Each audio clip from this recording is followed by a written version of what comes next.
Hi there, I'm Patrick Agnew, and today I'll be introducing Group Seven's presentation on the impact social media has on adolescents. So, we all know what social media is, right? But it's safe to say it's never been more prevalent in our society than it is today. It's easy to say how much we personally like or hate so much social media, but the effects that it has on us and those younger than us will constantly be developing.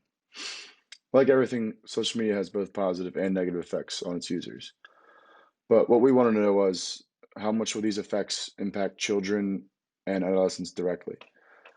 Before even looking at the specifics, I can tell you right now that social media can definitely have negative effects on a child's physical behavior as well as their mental health. And yes, there's always a counter argument to that, but it's important to discuss all the effects, both positive and negative, especially when talking about a social group as important as children and adolescents. Our generation, as well as the generation preceding us, will be running the world someday. So it'd be nice to know if these devices we invest our lives in every day will be doing more harm than good, or vice versa. There's been no better time to study this topic than right now. As you all know, we're still in a pandemic, and media as a whole has never played more of a role than it is right now. I mean, we should be presenting this presentation in a class in front of our classmates, but instead we have to resort to technology. It's not necessarily a bad thing. And it's certainly nice to know that as a world, we have developed the necessary resources to make all this remote learning possible. But at the same time, it changes the way we're perceiving everything. For some kids, the virtual life that the pandemic has brought upon has been an eye-opening experience in a good way. For example, I personally have realized how much time I've wasted this past year on social media use alone. So I've made some changes to my daily routine to get more involved physically and face to face with people safely, obviously.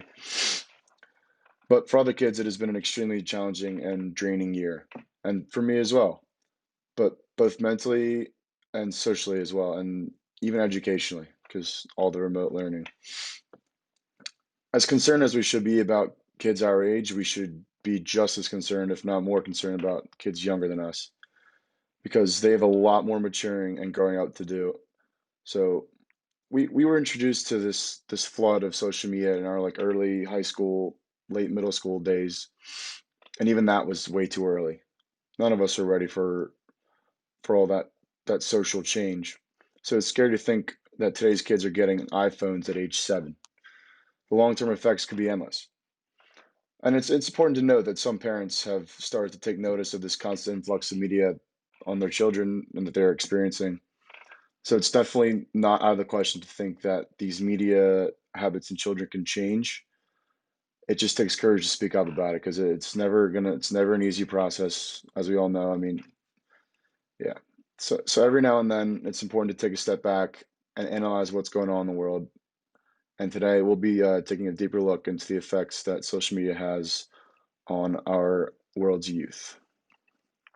My name is Katerin Rodriguez, and I'll be introducing the literature review part of this research proposal. The reason why we chose this topic was because there are many media outlets out there, and of many, social media is the most prevalent in profound effects, both positive and negative, affecting how we live our daily lives.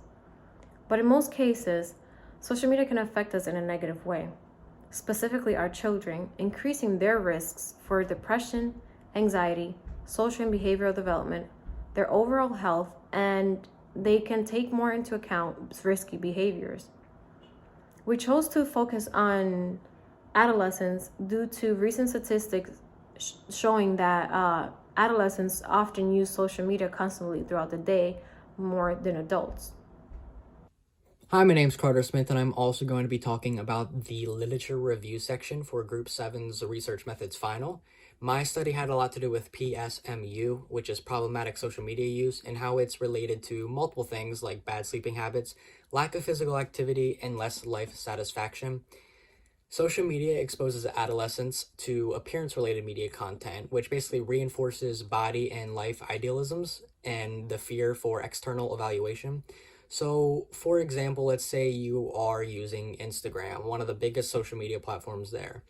You're scrolling through the timeline and you see somebody that is Instagram famous.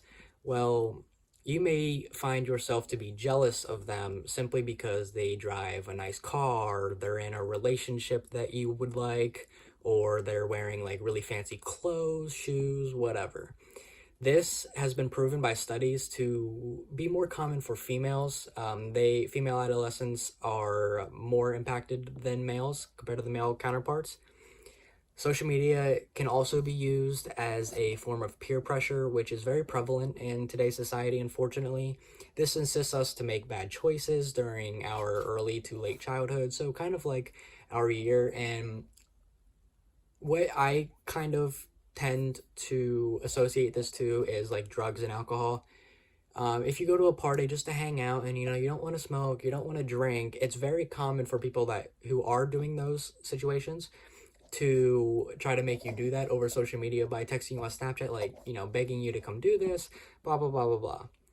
I also want to talk about how another study has shown that social media with body dissatisfaction shows how parents can minimize the effects based on basically the relationship between the parent and the adolescent, the parent and the child.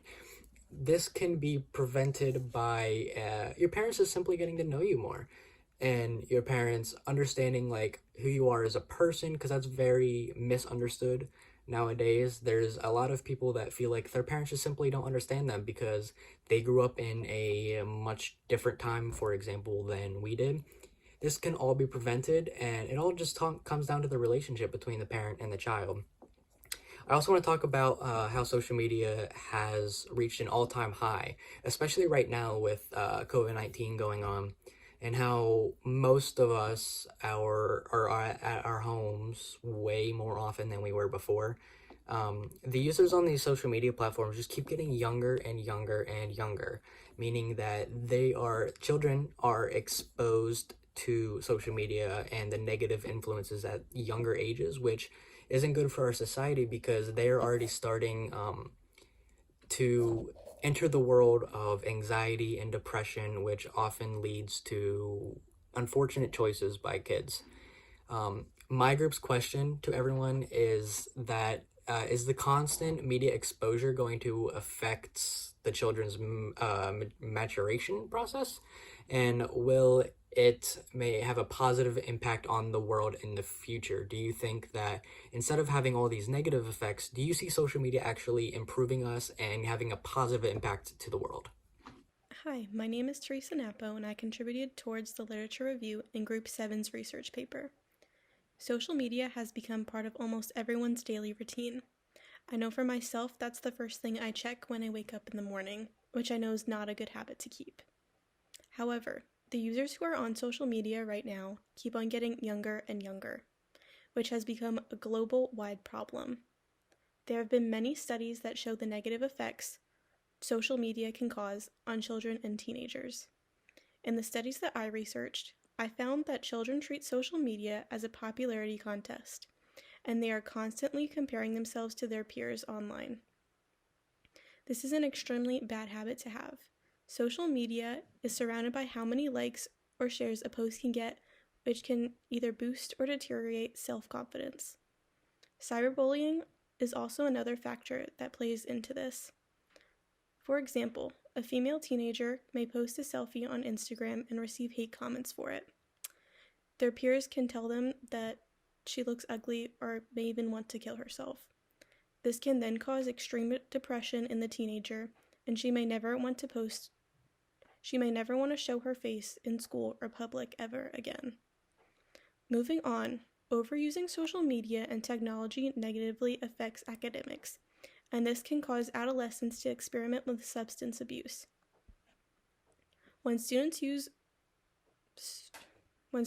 more time for social media and less time for their academics, this often causes students' grades to slip.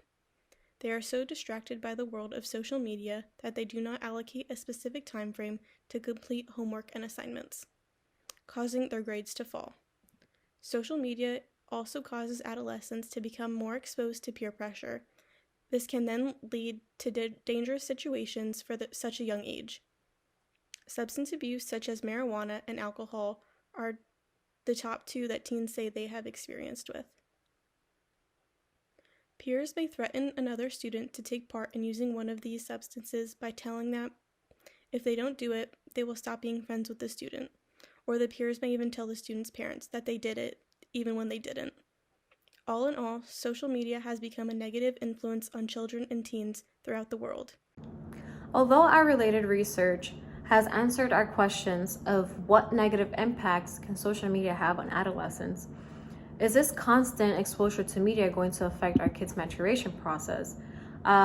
Will it affect their ability to make a positive impact on the world in the future? And the fact that heavy use of social media can and has changed our choices in what we eat, the way we dress, our actions and reactions. Social media has not only exposed us to countless forms of communication and entertainment, it has also exposed us and our children, to be more specific, to depression, anxiety, social and behavioral development, their overall health, and it has made them take into account risky behaviors. More importantly, it has become our day and our way of life since the COVID-19 pandemic hit, forcing populations from all around the world to maintain social distancing. And because of this, now more than ever, individuals have been left with no other option than to rediscover social media platforms in various ways, both being positive and negative. But yet, we would like to still continue with our hypothesis of social media use is being the most prevalent in negatively affecting the overall health and mental state of adolescents, to keep on concluding on the negative effects that social media can have on adolescents. Hello, my name is Mirlie Larose and I'm here to introduce methods.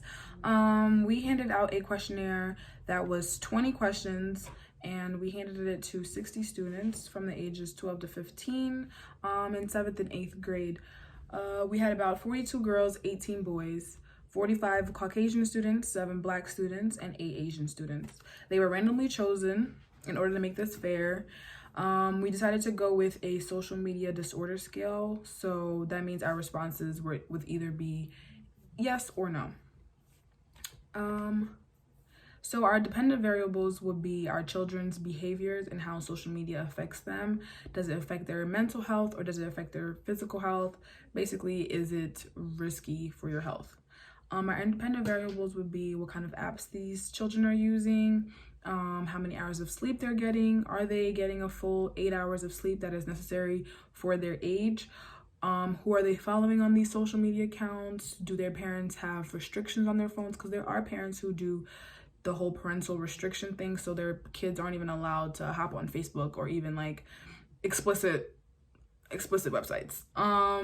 So 2 important points that we wanted to evaluate within sleeping issues would be, are they having difficulty falling asleep within the past 6 months, of course, and are they tired when they're going to school or in class, or they're falling asleep in class? Our physical activity question would be like, are they active enough? Are you taking 60 minutes out of your day to work out or even go for a walk, go to the park, or just get some outside air? Although social media has become an essential part of our lives, we have to know that there are both negative and positive effects when it comes to social media and technology. And social media does have a negative health on children's behaviors, whether we like it or not. Like, their kids are nowadays exposed to a lot of things that kids back in the day were not exposed to. Kids nowadays are learning about things that we did not know about when we were 13, 14, 15, 16. So this procedure showed us that our hypothesis was correct, that social media does affect adolescents.